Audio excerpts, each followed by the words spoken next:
Welcome back to this channel where we are going to do a deep dive into top-down analysis strategy, one of the most effective way of approaching trading in 2024.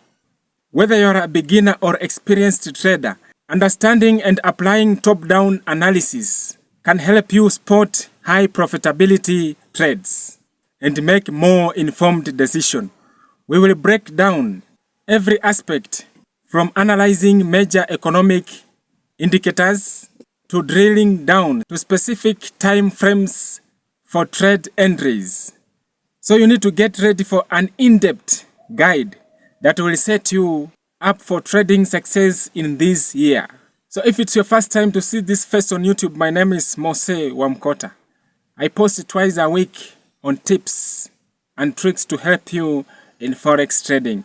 So if you haven't subscribed, go on and do so that any video that I'll be uploading will be the first one to be notified by YouTube. Top-down analysis is a trading approach that starts by examining a broader market environment. Before narrowing down to the specifics, think of it as going from the big picture to small details. This method is effective because it aligns trade with overall market trend, helping you to find high profitability setups that works in harmony with the market momentum. Now here are key points of top-down strategy. Now the first one is that you need to analyze overall economic conditions and global market environment. Examine specific sectors or asset classes, narrowing down individual instruments like Forex pairs, stocks, or commodities. You need also to identify trends across multiple time frames, starting from higher time frames to lower ones. Now, by understanding this multi-layered approach, you will make better informed decisions that aligns with microeconomic factors, sector performance, and shorter-term technical signals. Top-down analysis begins with a look at macroeconomic conditions. This is about understanding global trends that affect all markets, such as GDP growth, inflation, central bank policies, and employment rates. Now, number one, you need to monitor central bank policies. Pay attention to policy announcements and interest rates from major central banks like Federal Reserve, European Central Bank, and the Bank of Japan. Bank policies have significant impacts on currency pairs and stock markets. Higher interest rates usually strengthens a currency, while rate cuts can weaken it. Now the second one is that you need to follow economic indicators. For example, you need to track GDP, employment figures, inflation rates, and consumer sentiment data. For example, if the inflation is high, central bank may raise interest rates. Now the third thing that you need to do is that you need to understand global events. Events such as trade tension, geopolitical conflicts, and economic sanctions can affect multiple asset classes.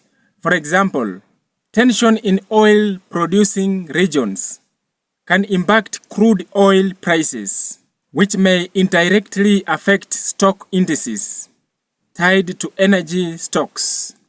Being aware of these factors gives you a context. You need to understand market sentiment and anticipate broader market movements. After understanding the broader economic landscape, the next step is to focus on sectors and industries.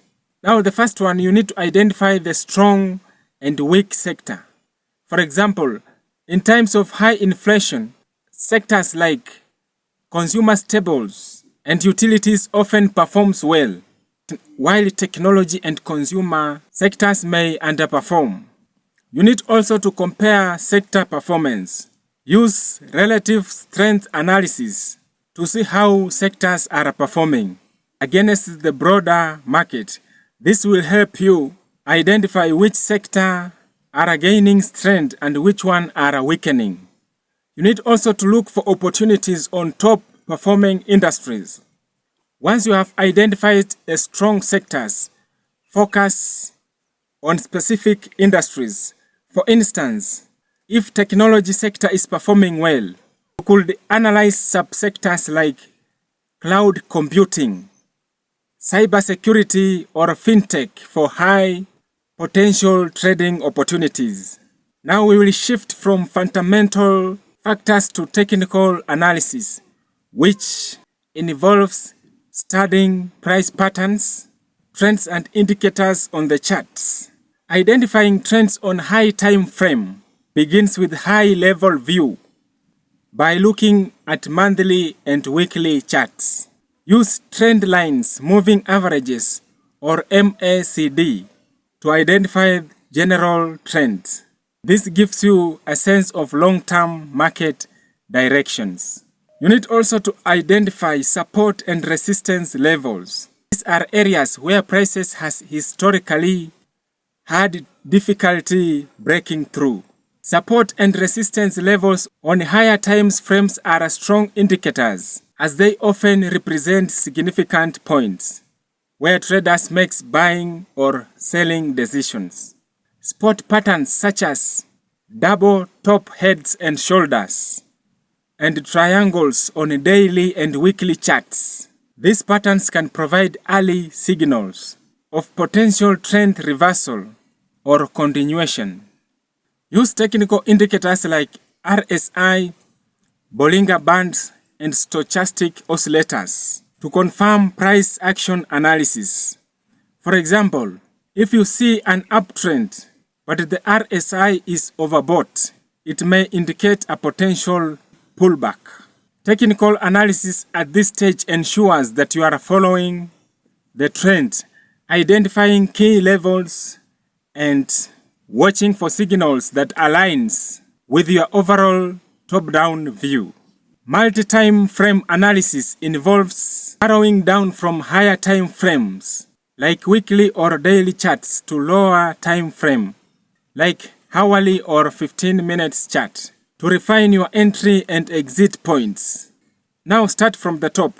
Begin by looking at the monthly, weekly, and daily charts to identify the dominant trend. If the daily chart shows an uptrend, you will want to focus on buying signal in a lower time frame. Secondly, you need to move to medium time frame. Use the 4-hour or 1-hour chart. Look for immediate trends and support or resistance levels. This provides additional context and helps you to gauge momentum. The third one is that you need to find entries in lower time frames. Finally, zoom into 15 minutes to 5 minutes charts to find precise entry points. Look for price action signals such as bearish, bullish, engulfing pattern, pin bars, or breakouts. Multi-time frame analysis allows you to align your entry with the overall trend while optimizing your timing based on shorter time frames. Now, proper risk management is crucial in any forex trading strategy, including top-down analysis. Even with a solid setup, risk management helps protect your capital and keeps you in the game over long time. First, determine your position size based on your risk tolerance and the distance to your stop loss. Calculate your position size to avoid risking too much on a single trade. Place a stop loss at a point that invalidates your analysis. For take profit, set a realistic target based on technical levels, such as the next major or resistance levels. Risk no more than 1 to 2% of your capital on a single trade. This ensures that a string of losses won't significantly impact your overall capital. Another thing that you need to do is that you need to adjust market volatility. If the market is highly volatile, consider reducing your position or widening your stop loss to avoid getting stopped out by price fluctuations. By managing your risks carefully, you can ensure that you are maximizing potential rewards while minimizing potential losses. No strategy is static, and top-down analysis is no exemption. Regularly reviewing your trades and making adjustments will help you improve and adapt to changing market conditions. Thank you for joining me into this in-depth guide to top-down strategy. By combining economic, technical, and multi-time frames, you are well equipped to improve your trading success. So if you haven't subscribed to this channel, please go on and do so that you cannot miss our future uploads. Until the next time, God bless you. Bye.